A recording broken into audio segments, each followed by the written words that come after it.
Islam ini adalah agama yang sempurna. Perkara tentang bersin dan menguap saja ada aturannya, ada adabnya, ada ilmunya. Ya, coba agama mana yang membahas secara detail sampai urusan bersin dan menguap? Padahal mungkin orang menganggap bersin dan menguap ini ya perkara yang sepele, perkara yang biasa. Karena memang biasanya bersin dan menguap ini dua keadaan yang bisa mengganggu apa? Keadaan orang lain, Pak. Di sinilah ada adab. Makanya selalu saya sampaikan bahwa Islam datang untuk menghargai seseorang. Bayangkan, Pak, ketika kita bersin, ya, kemudian tadi dengan suara yang keras apalagi dan mengganggu orang lain, ini bisa jadi dosa. Ya. Sama ketika menguap, kita misalkan dalam sebuah forum lagi resmi, kemudian ada orang menguap, kemudian dia nggak tutup, kemudian sambil dilebarkan mulutnya, gimana, Pak? Kan menjatuhkan, kata para ulama, dibahas dalam hal ini karena menguap itu bisa menjatuhkan muruah orang lain, Pak. Coba mohon maaf, kita lagi seperti ini, ada orang menguap sambil, mohon maaf ya, itu jatuh, Pak, muruahnya.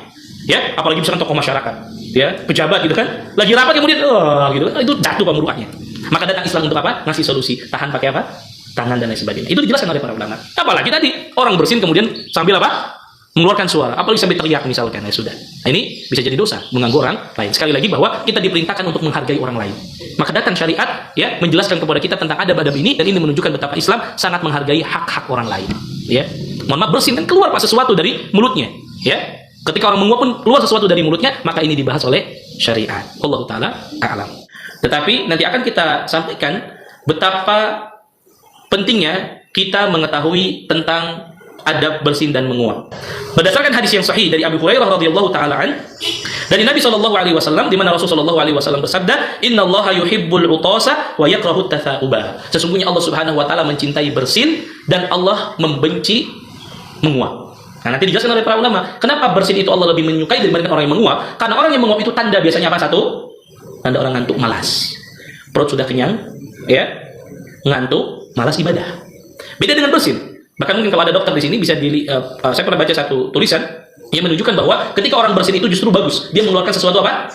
Yang tidak baik dalam tubuhnya.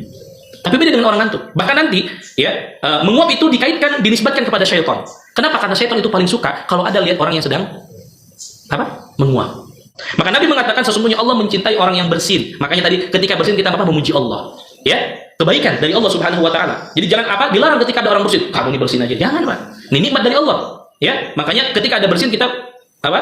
Memuji Allah Subhanahu wa taala. Tetapi wa yakrahu tatha'uba, dan Allah membenci orang yang menguap. Fa idza atasa fahamidallah. Apabila orang bersin, maka pujilah Allah. Fa haqqa 'ala kulli muslim sami'ahu an yushammita. Maka menjadi hak seorang muslim ketika mendengar ada orang yang bersin, dia mendoakannya.